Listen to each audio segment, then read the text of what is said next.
Today we will start theoretical framework. Economic activity मतलब पैसे कमाने की एक्टिविटी। कभी कभी ऐसे भी एक्टिविटीज होते हैं जो इंडिविजुअल बेनिफिट के लिए नहीं होते हैं, ये होते हैं सोशल बेनिफिट्स के लिए। Anyway such economic activities are performed through transaction and events. तो अब दोस्त, ट्रांजैक्शन और इवेंट एक ही चीज नहीं है, दोनों में फर्क है।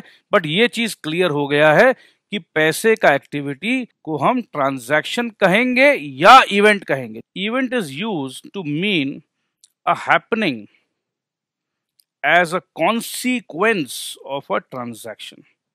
Happening as a consequence मतलब बहुत सारे ट्रांजैक्शन हुए, ट्रांजैक्शन होते चले गए। ट्रांजैक्शन, आज का दिन, लेट्स से जनवरी में हमने बहुत सारे परचेज किए और बहुत सारे सेल किए। परचेज किया, सेल किया, परचेज किया, सेल किया।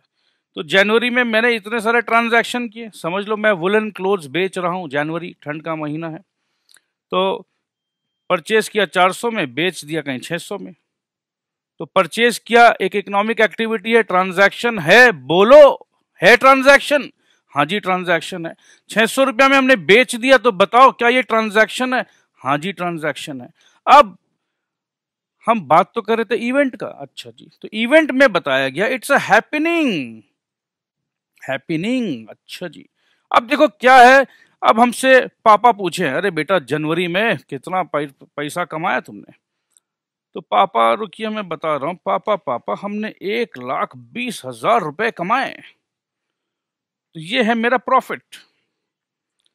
तो ये प्रॉफिट, क्या मैं कह सकता हूं this profit happened to me? This profit is the happening of the transaction, या ये कॉन्सिक्वेंस है, या ये आफ्टर इफेक्ट है? अगर मैंने ट्रांजैक्शन प्रॉफिट्स के लिए किए थे, 400 में खरीदा, 600 में बेचा, तो उसका रिजल्ट जो निकल कर आया, प्रॉफिट निकल कर आया। 400 में खरीदा, 300 में बेचा, तो उसका भी रिजल्ट निकल कर आएगा, नुकसान होगा। तो भैया जो भी रिजल्ट है उसे हम कहते हैं इवेंट। तो ट्रांजैक्शन करते करते करते करते करते करते लास्ट में जो रिजल्ट आता है, अब रिजल्ट ये भी आया है।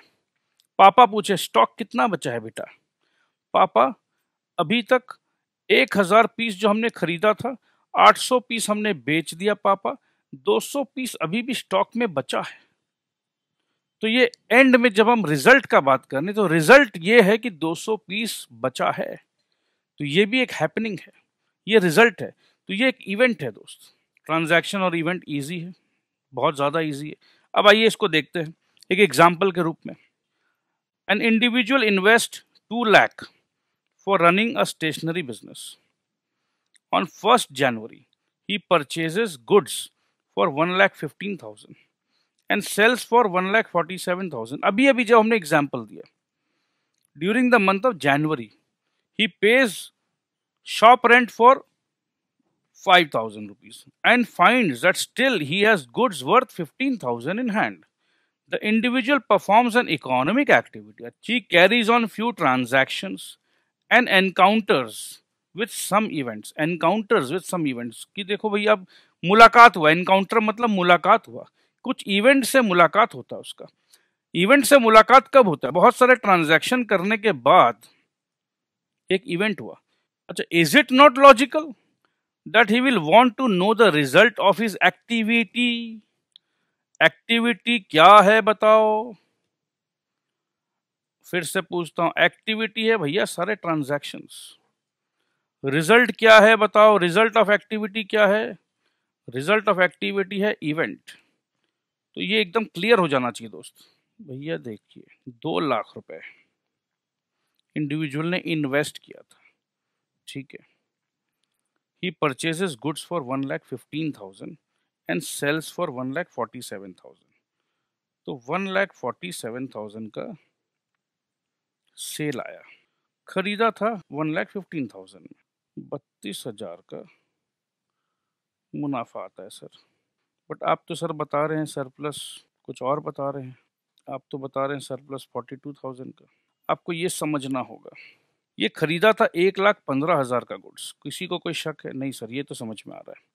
अब ये बोल रहा है कि he still has goods worth 15,000 in hands, मतलब 1,15,000 का गुड्स खरीदा और अभी भी 15,000 का गुड्स उसके पास है। वो 1,00,000 रुपया का सामान उसने बेचा है।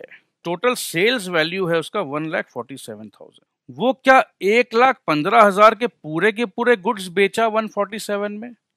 नहीं, 15,000 के गुड्स तो अभी भी उसके घर पे है। तो इसका मतलब ये है कि ये 1,00,000 वाला पोर्शन बिका है 1,47,000 में। सिंपल सी बात है। तो आपको नहीं लगता है कि अच्छा 1,00,000 का खरीदारी और बेचा मैंने 1,47,000 में, तो बहुत इजी सा हो जाता है भैया बात। सर उसने तो 47,000 कमा लिया सर। अरे भैया 5,000 रुपये का रेंट भी तो देना है। तो हमने रेंट दे दिया 5,000 रुपया, तो हमारे सरप्लस आया 42,000 रुपया। किसी को कोई शक? तो सरप्लस हुआ 42,000 ओनली। तो goods sold 1,47,000। Goods in hand को यहां देखो जोड़ लिया गया 162,000। गुड्स परचेज इतना, शॉप का रेंट दिया इतना, तो यहां आया सरप्लस 42,000 कि सर आपने तो किया 1,47,000 माइनस 1,00,000 कि भैया 1,00,000 का सामान हमने 1,47,000 में बेचा। तो सर ये तो हमें लॉजिकली सही भी लग रहा है क्योंकि 15,000 का गुड्स तो उसके पास था। इसको यहाँ जोड़ा क्यों जा रहा है सर? बिजनेस का प्रॉफिट बहुत सिंपल होता है दोस्त, SP minus CP is equal to profit. ये तो हम लोग क्लास 6 से जानते। 1,47,000 का तो सेल्स था ही, इसमें 15,000 रुपया को आप ये समझो कि ये बुरा से बुरा क्या होगा? बुरा से बुरा यही होगा कि कॉस्ट में तो बिकेगा, कॉस्ट टू कॉस्ट तो बिकेगा। 15,000 कॉस्ट टू कॉस्ट में अगर बिकता है तो गुड्स इन हैंड को हमने यहां जोड़ दिया तो ये आ गया 1,62,000। ठीक है, तो ये समझ लो कि एक कंसोलिडेटेड SP हो गया। समझाने के लिए बता रहा हूं मैं। अगर इसको अपने समझ लें कि टोटल माल हमने बेच डाला तो 1,47,000 ये जो कंपोनेंट है इसको तो हमने मुनाफा में बेचा, ये जो कंपोनेंट है समझ लो हमने कॉस्ट टू कॉस्ट में बेचा। तो टोटल सेल्स अगर हमारा आ गया 1,62,000, टोटल कॉस्ट हमारा आ गया 1,15,000, तो अपना प्रॉफिट आएगा 47,000। अब प्रॉफिट में से जो बाकी जो शॉपकीपर का जो रेंट है वो हमने दे दिया 5,000 का, तो 42,000 आ गया। बट अभी हो क्या रहा है, हम यहां लिख रहे हैं गुड्स इन हैंड। देखो ध्यान दो, हम यहां लिख रहे हैं गुड्स इन हैंड। कहने का मतलब यह है कि हम इसको जोड़ने के लिए तो 15,000 में जोड़े हैं क्योंकि बुरा से बुरा ये 15 में तो बिकेगा। बट अगर ऐसा हो कि ये सर अब तो ये 15 में नहीं बिकने वाला है, ये तो 12 में ही बिकेगा, तो क्या होगा? तो दोस्त ये सवाल के लिए आपको थोड़ा सा इंतजार करना होगा, यही आपको समझाना है। आगे जब हम अकाउंट्स के कुछ कॉन्सेप्ट्स, कुछ प्रिंसिपल्स, कुछ कन्वेंशंस, कुछ सोच को हमें इंक्लूड करना होगा। जब भी हम अकाउंट्स करते हैं तो हमें क्या सोच को रखना है। ये सोच जो है, अगर ये सोच सही रहे तो हम सही हिसाब किताब करेंगे। ये सोच में कुछ गोंडगोल हो जाए तो हमारा हिसाब भी गोल गोल हो जाएगा। तो दोस्त ये बात को ध्यान रखना है कि अभी जो गुड्स हमारे हाथ में है वो 15,000 रुपए का है। कल को ये गुड्स 15,000 में नहीं बिके, ये तो 12,000 में ही बिकेंगे, तो हमें क्या करना चाहिए? Earning of 42,000 surplus is an event. मुझे नहीं लगता कि किसी भी बच्चे को डाउट होगा इस बात पे। ठीक है, तो ये इवेंट आपको समझ में आ चुका है। Also having the inventories in hand is another event, ये भी आपको समझ में आ गया। ठीक है, while purchase and sale of goods, investment of money and payment of rents are transactions. तो देखो फर्स्ट डे ऑफ अकाउंटेंसी, अब इमेजिन करो कि हमें ट्रांजैक्शंस एंड इवेंट्स के बीच में फर्क नहीं पता है, और दोस्त आगे आप पढ़ोगे events happening after the balance sheet date, तो दोस्त ये वर्ड अगर नहीं पूरा सही तरीका से समझ में आया है तो आप गेस वर्क करना स्टार्ट करोगे। मैं नहीं चाहता हूं कि आप गेस वर्क से अकाउंटेंसी करो। सो मोटिवेटेड रहिए, चार्ज्ड अप रहिए, अभी तो बस स्टार्ट किया हमने। So everybody wants to keep records of all transaction and events, क्योंकि हम भूल जाएंगे, हम इंसान हैं, we are not robots, we tend to forget. कि अगर आपको पढ़ाई से प्यार हो जाए और पढ़ाई अगर आपको छोड़ छोड़ के भाग जाता है तो अपने दिमाग को मत कोसना, उसको रिवाइज कर लेना।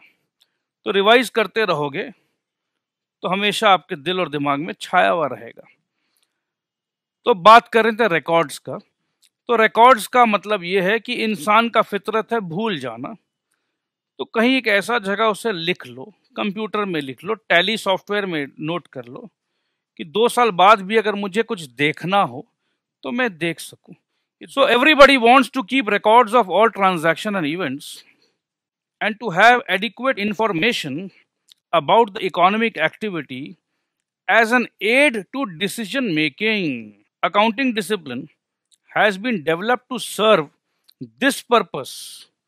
Accounting discipline, ये अकाउंटिंग डिसिप्लिन का मतलब ये नहीं कि क्लासरूम वाला डिसिप्लिन, ठीक है। ये अकाउंटिंग डिसिप्लिन मतलब पूरा अकाउंट्स का बात किया जा रहा है कि ये जो सब्जेक्ट ऑफ अकाउंटेंसी है ये इसीलिए बनाया गया कि it deals to serve this purpose as it deals with measurement. तो दोस्तों एक नया शब्द आ गया, measurement. We are trying to measure the economic activities, कि जितना भी इकोनॉमिक एक्टिविटीज हुआ है उसका कोई मेजरमेंट है। अब इसको मेजर कैसे करेंगे? मेजर करने के लिए 12 चेयर को हमने खरीदा था 12,000 में, 2 गाड़ी को हमने खरीदा था 2 लाख में, और 10 कंप्यूटर को हमने खरीदा था 5 लाख में। तो एक तरीका से देखिए जितना भी इकोनॉमिक एक्टिविटी हुआ हमने कन्वर्ट किया उसे मनी फॉर्म में, रुपए में।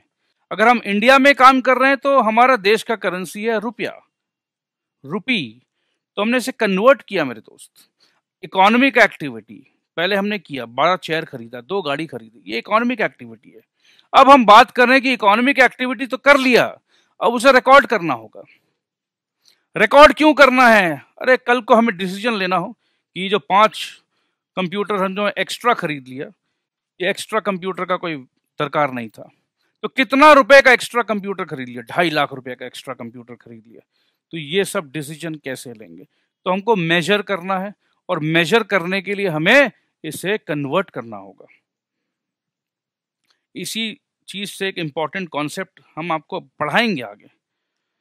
एक एम्प्लॉय, बहुत होनहार एम्प्लॉय, जबरदस्त एम्प्लॉय, उसके कारण मेरे बिजनेस में जबरदस्त मुनाफा हो रहा था, उसकी शादी हो गई, वो अब काम छोड़ दिया है। उसके काम छोड़ने से मुझे नुकसान हो रहा है, बट उस नुकसान को मैं मेजर नहीं कर पा रहा हूं। कैसे मेजर करूं मैं? तो जिस चीज को मैं मेजर नहीं कर पाता हूं उसको हम रिकॉर्ड्स नहीं बना पाते हैं, ठीक है। तो ये भी ध्यान रखना है। तो measurement of economic activities involving inflow and outflow of economic resources which helps to develop useful information for decision making process. कुछ भी हो, इकोनॉमिक एक्टिविटी है तो उसका रिकॉर्ड बन जाएगा, ट्रांजैक्शन एंड इवेंट बन जाएंगे, और सूटेबल इंफॉर्मेशन मिल जाएगा डिसीजन मेकिंग के लिए। The aim of accounting is to meet. अब ये जो अकाउंटिंग हम करते हैं उसका गोल क्या है? एम वर्ड का मतलब होता है गोल, टारगेट। क्यों करते हैं? The aim of accounting is to meet the information needs of the rational and sound decision makers, and thus called language of business. Business का भाषा है अकाउंट्स। इस भाषा को इंटरप्रेट करते हैं डिसीजन मेकर्स। डिसीजन मेकर्स कौन हुए सर? अब समझ लो आपके बिजनेस में किसी को सप्लाई करना है। अब आपका बिजनेस अच्छा है, खराब है, प्रॉफिटेबल है, नुकसान वाला है, वो कैसे पता चलेगा? तो ये आपके अकाउंटिंग रिकॉर्ड्स जो लास्ट में आप बैलेंस शीट और प्रॉफिट एंड लॉस स्टेटमेंट जो आप अपने शेयर होल्डर्स को देते हो, जो बैलेंस शीट और पीएल आपके वेबसाइट पे अपलोडेड रहते हैं, कोई भी इंटरेस्टेड पार्टी जिसको आपके साथ बिजनेस करने में इंटरेस्ट है तो वो जाके देखेगा। अच्छा, अगर समझ लो बैंक है, बैंक आपको लोन देना चाहता है, तो बैंक आपके balance sheet and profit and loss statement को चेक करेगा, उसको देखकर वो डिसीजन लेगा। तो ये डिसीजन मेकिंग प्रोसेस में हेल्प करता है कि 1961 में AICPA ने क्या डेफिनेशन दिया?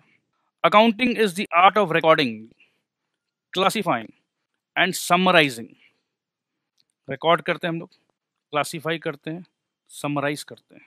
ये हम लोग क्लास 11 एंड 12 में करके आ चुके हैं।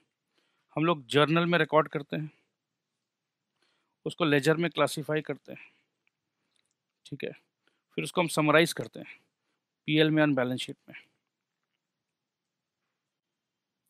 तो ये डेफिनेशन आपको याद करने में कोई इतना दिक्कत नहीं होना चाहिए। उससे पहले ट्रायल बैलेंस भी आता है। In a significant manner and in terms of money. कुछ देर पहले हमने आपको बताया था कि हमने 12 चेयर्स, 10 कंप्यूटर, ये सबको हमने किस में कन्वर्ट किया था? मनी में। तो जो बात हमने आपके साथ डिस्कस किया था, सेम टू सेम बात यहां पर बोला जा रहा है। AICPA in a significant manner, in a significant manner मतलब कुछ ना कुछ फॉर्मेट्स बताया जाएगा आपको, फॉर्मेट्स मिलेंगे आपको कि इसी तरीका से काम करना है। And in terms of money, format मिल गया, रिकॉर्ड करने का मनी मतलब करेंसी मिल गया आपको। और क्या रिकॉर्ड करोगे दोस्त? Transaction and events. ये तो हम डिस्कस कर चुके हैं। शाहरुख खान मेरा दोस्त है, फ्री में आया, उससे मेरा बिजनेस बढ़ने वाला है, तो मैं उसको रिकॉर्ड नहीं कर पाऊंगा क्योंकि कुछ पैसे का आउटफ्लो तो हुआ ही नहीं।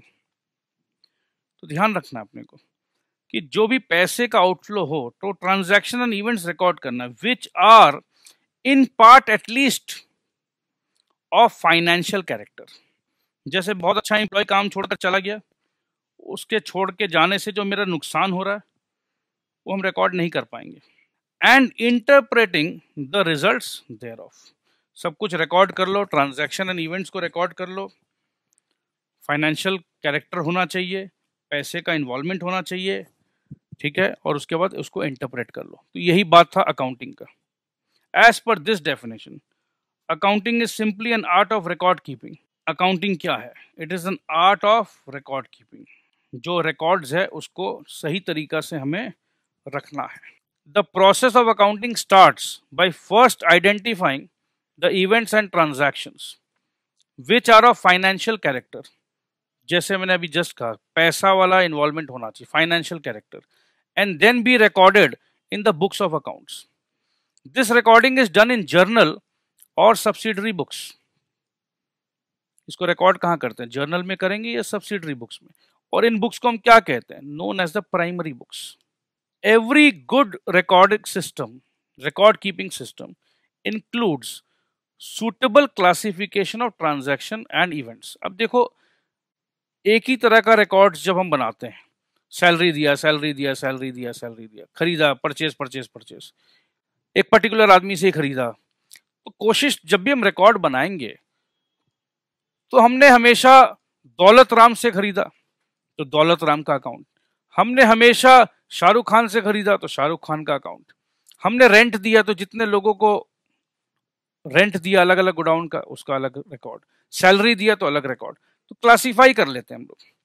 तो suitable classification of transaction and events as well as their summarisation. इतने लोगों को सैलरी दिया, अब सबका टोटल सैलरी क्या है? टोटल सैलरी 2 लाख रुपया। टोटल परचेज कितना? तो एक शीट देखते के साथ आपको समरी शीट मिल गया। आपके पास 200 एम्प्लॉय है, अब 200 एम्प्लॉय का एक एक एम्प्लॉय का सैलरी नहीं देख रहे हो, बस आप सैलरी पेड। आपके पास 5 गोडाउन है, बस रेंट ऑफ गोडाउन, तो समरी हो गया ये।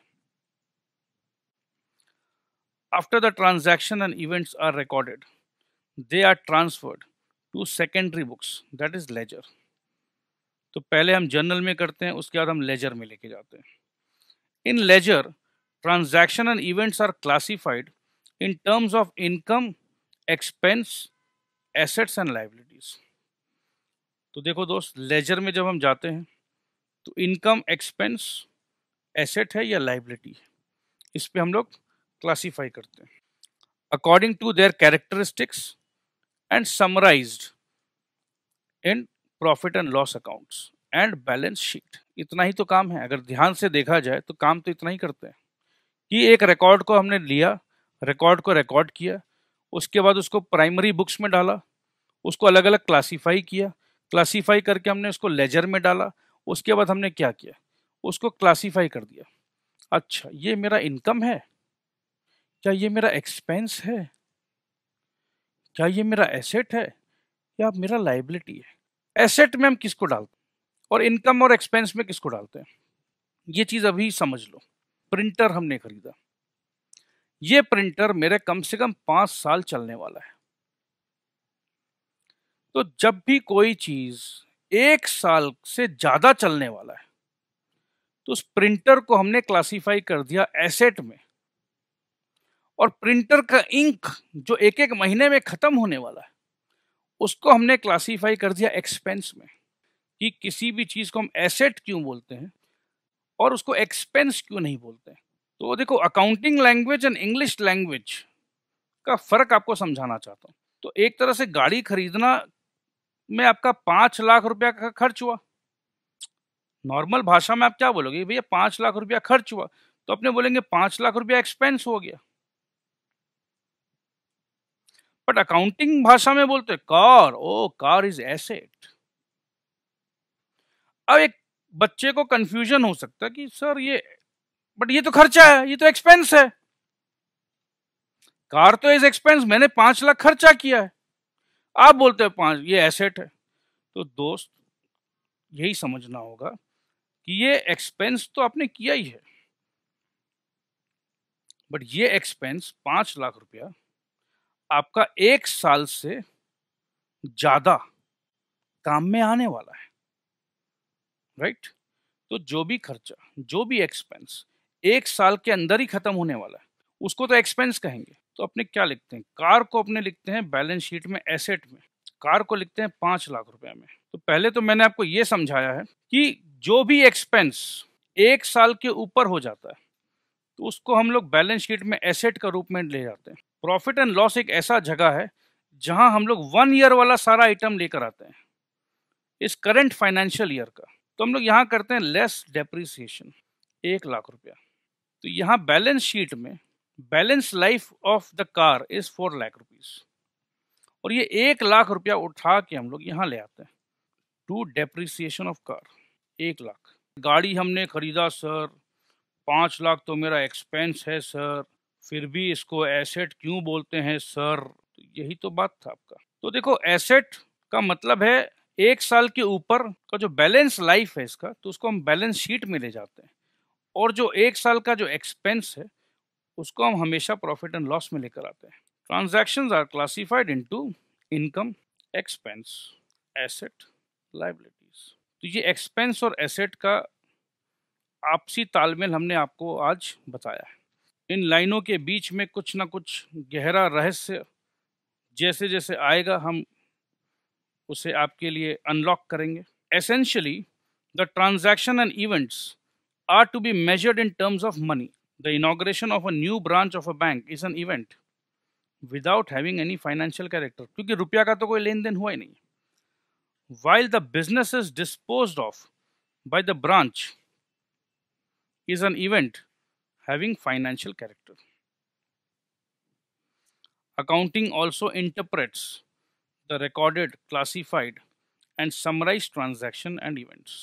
AICPA का 1961 का डेफिनेशन के अनुसार अकाउंटिंग खत्म हो जा रहा है कि जैसे ही हमने इंटरप्रेट कर दिया रिजल्ट्स को, खत्म हो जा रहा है। मगर मॉडर्न वर्ल्ड में क्या हो रहा है, with the diversification of management and ownership, owner कोई और है, मैनेज कर रहा है डायरेक्टर्स, रिजल्ट कम्युनिकेट होना जरूरी है। अकाउंट्स आप बना लिए हो, इंटरप्रेट कर लिए हो, सिर्फ उससे नहीं होगा, इस अकाउंट्स का रिजल्ट को कम्युनिकेट करना होगा। तो एक नया वर्ड दोस्त आ रहा है, कम्युनिकेशन।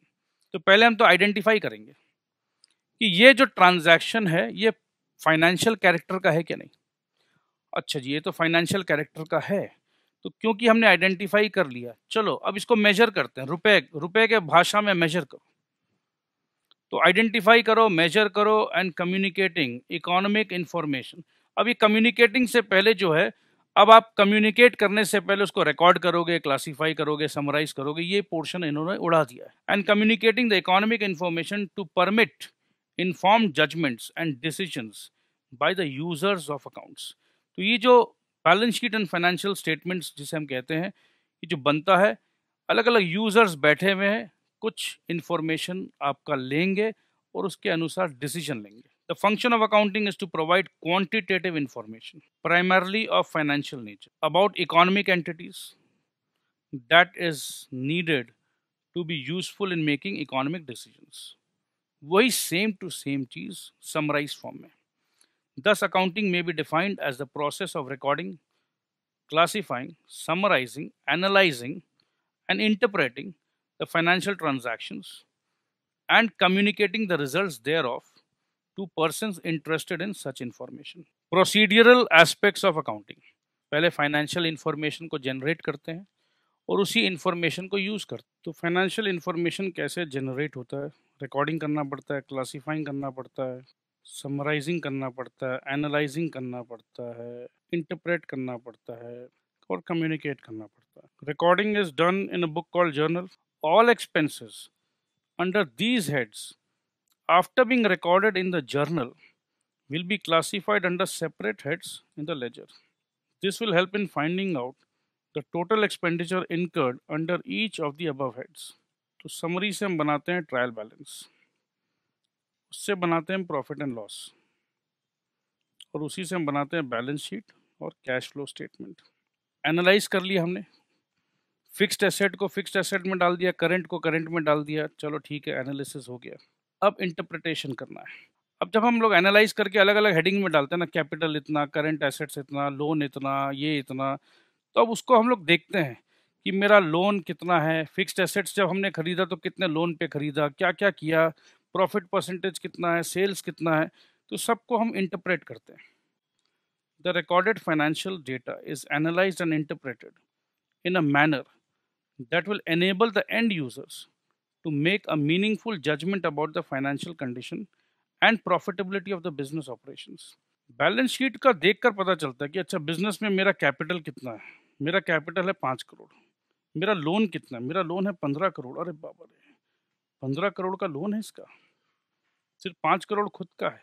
प्रॉफिट इस बार कितना हुआ? अच्छा इस बार प्रॉफिट 5 करोड़ का हुआ। अच्छा तब तो ठीक है यार, तो ये तो बिजनेस अभी अच्छा प्रॉफिट में है।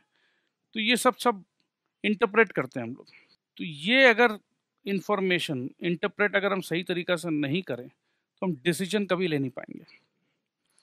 उसके बाद कम्युनिकेट कर दो। It is concerned with the transmission of summarised, analysed and interpreted information to the end users to enable them to make rational decisions. ये सब इसलिए कम्युनिकेट किया जा रहा है जिससे कोई भी इंटरेस्टेड पार्टी सही डिसीजन ले पाए। तो देखो दोस्तों, अब नया एक शब्द का इंट्रोडक्शन हो रहा है, बुक कीपिंग और अकाउंटिंग स्टेजेस, या अकाउंटिंग बोल लो। First 2 procedural stages of process of generating financial information along with the preparation of trial balance are covered under book keeping। मतलब जर्नल जो हम बना रहे हैं, लेजर जो हम बना रहे हैं, ये सब को हम बुक कीपिंग मान रहे हैं। ये तो एक क्लरिकल काम है, जैसे जैसा आया करते रहो करते रहो। अकाउंट्स का रियल स्टेजेस शुरू कहाँ से हो रहा है? एनालाइज कर रहे हैं, इंटरप्रेट कर रहे हैं, कम्युनिकेट कर रहे हैं उसको अलग अलग तरीके से, तो उसको हम अकाउंटिंग स्टेजेस बोल रहे हैं। शुरू में ऐसा लगता था कि अकाउंट जो बन रहा है सिर्फ और सिर्फ मालिक जो है उसके लिए बन रहा है, बट आज का सिचुएशन वो नहीं रह गया। अब अंबानी जी का कंपनी का फाइनेंशियल स्टेटमेंट में इंटरेस्ट दिखा रहे थे हमारे नाटू राम। मैं नाटू राम को जाके पूछा, अरे भाई नाटू, तो ये अंबानी का स्टेटमेंट लेकर क्या कर रहा है, रिलायंस का बैलेंस शीट लेकर तुम क्या कर रहा है भाई? बोला अरे यार वो 1 लाख रुपया रखा हुआ इन्वेस्ट कर रहा है, उसका शेयर्स खरीदने का सोच रहा हूँ, तो मैं देखना चाहता हूँ कि ये कंपनी प्रॉफिट में है या लॉस में है। बैंक मैनेजर के पास गया तो बैंक मैनेजर भी एक दिन स्टडी कर रहा था।